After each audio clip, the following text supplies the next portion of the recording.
नमस्कार दोस्तों, स्वागत है आपका आपके अपने YouTube चैनल इन्फोटेक इंडिया में। आशा करता हूँ आप सब लोग अच्छे होंगे। तो दोस्तों, जैसा कि आप सब लोग जानते ही हैं कि मैं ऐसे लोगों के अनुभव कहानी के माध्यम से आप लोगों के साथ साझा करता हूँ जिन लोगों ने भूत प्रेत जैसी शक्तियों को कभी महसूस किया हो या उनसे उनका कभी सामना हुआ हो। आज की कहानी भी कुछ ऐसी ही है। पहले चैनल का इंट्रो फिर आकर कहानी शुरू करता हूँ। तब तक आप कहीं मत जाइएगा, बने रहिए इस कहानी में हमारे साथ। और अगर आप हमारे चैनल पर नए हैं और आपने अभी तक हमारे चैनल इन्फोटेक इंडिया को सब्सक्राइब नहीं किया है तो चैनल को सब्सक्राइब करके बेल आइकन को ज़रूर दबा दें ताकि हमारी आने वाली सभी वीडियोस की नोटिफिकेशन आपको मिले सबसे पहले।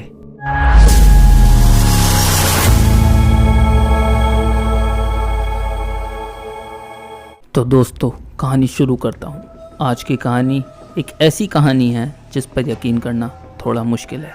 वैसे तो ये कहानी 124 साल पुरानी है, लेकिन उतनी ही सच भी है। जहाँ एक भूत ने खुद अपनी मौत के रहस्य से पर्दा उठाने में मदद की थी।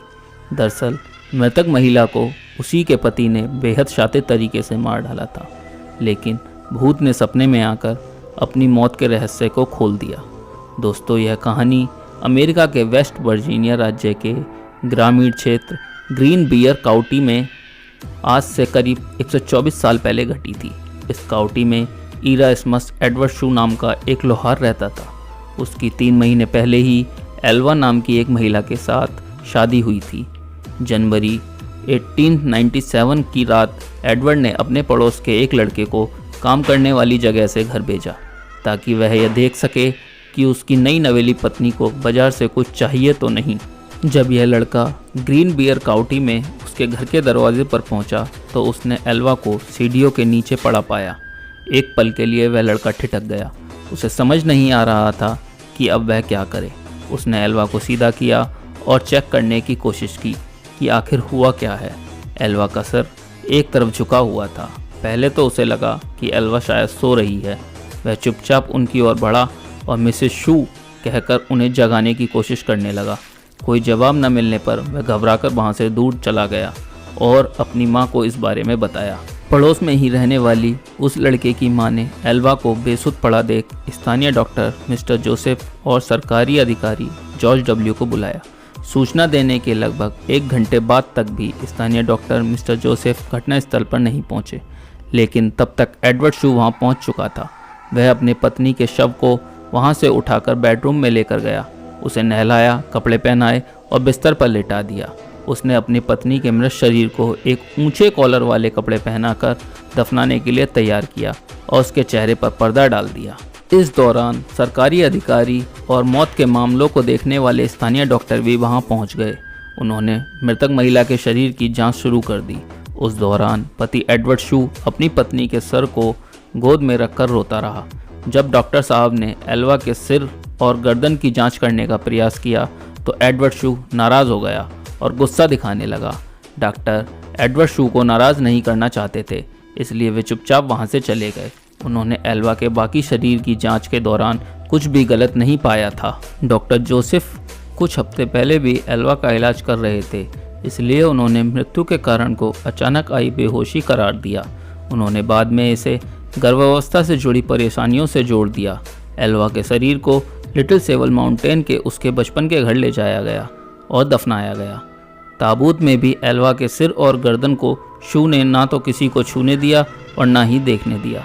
हालांकि उसके इस अजीब व्यवहार को लेकर वहां मौजूद लोगों में कोई शक भी पैदा नहीं हुआ। एल्वा की माँ मेरी जेन हिस्टर को छोड़कर हर कोई इस मौत को प्राकृतिक मान रहा था, क्योंकि वह शू को पहले से ही पसंद नहीं करती थी और उन्हें बिना सबूत के भी यह यकीन हो गया था कि शू ने ही उसकी बेटी की हत्या की है।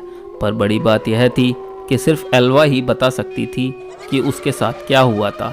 ऐसे में मेरी जेन हिस्टर ने एल्वा की आत्मा से बात करने का फैसला किया।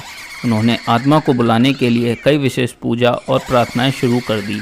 कई हफ्तों तक सुबह शाम प्रार्थना करने के बाद उसे एल्वा की आत्मा से उत्तर मिला। हिस्टर ने दावा किया कि उसकी बेटी उसे अपनी कहानी बताने के लिए लगातार 4 रात सपने में दिखाई दी। उन्होंने कहा कि आत्मा पहले एक उज्जवल प्रकाश के रूप में प्रकट हुई, धीरे धीरे एक मानव रूप लेकर अपनी कहानी बताने लगी। इस दौरान कमरा पूरा ठंड से भर जाता था। लगातार 4 दिनों तक एल्वा की आत्मा ने अपनी माँ को सपने के जरिए पूरी कहानी बताई। एल्वा के भूत ने उसकी माँ के सामने कबूल किया कि शू ने उसके साथ क्रूरता की और दुर्व्यवहार किया। एक रात जब एल्वा ने रात को खाने में मीट नहीं बनाया तो उसने एल्वा पर हमला कर दिया और मारपीट की। शू ने मारपीट के दौरान एल्वा की गर्दन तोड़ दी थी, जिसके बाद एल्वा के भूत ने अपना सिर पूरी तरह से पीछे घुमाया और वहां से चली गई। इस घटना के बाद एल्वा की मां पब्लिक प्रोसिक्यूटर जॉन प्रेस्टन के पास गई और मामले को फिर से खोलने की अपील की। प्रेस्टन ने भूत के बारे में उसकी कहानी पर विश्वास किया और आसपास के लोगों से पूछताछ करना शुरू कर दिया। शू के पड़ोसियों और दोस्तों ने एल्वा के अंतिम संस्कार के दौरान उसके अजीब व्यवहार के बारे में सरकारी अभियोजक प्रेस्टन को बताया। डॉक्टर जोसेफ ने भी स्वीकार किया कि उन्होंने भी उस टाइम एल्वा के शव की पूरी तरीके से जांच नहीं की थी। प्रेस्टन के लिए ये दोनों बयान शव के फिर से परीक्षण के आदेश पाने के लिए पर्याप्त थे। उन्होंने कोर्ट के आदेश से शू की आपत्तियों के बावजूद शव को कब्र से बाहर निकलवाया और जांच के लिए मॉर्चरी ले गए।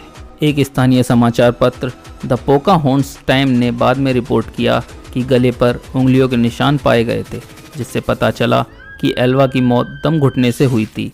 उसके गर्दन पर गला घोटने के निशान पाए गए थे, जिससे गर्दन की नस और कोशिकाओं को काफ़ी नुकसान पहुंचा था। गर्दन की हड्डी भी टूटी हुई मिली, जिसके बाद इस मौत की विस्तृत जांच की गई और शू को उसके मौत का गुनाहगार माना गया। तो इस तरह एक भूत ने अपनी ही मौत के रहस्य को सुलझाने में मदद की। आज की कहानी में बस इतना ही। आपको कहानी कैसी लगी हमें कमेंट बॉक्स में ज़रूर बताएं। कहानी अगर अच्छी लगी हो तो वीडियो को लाइक करें, शेयर करें।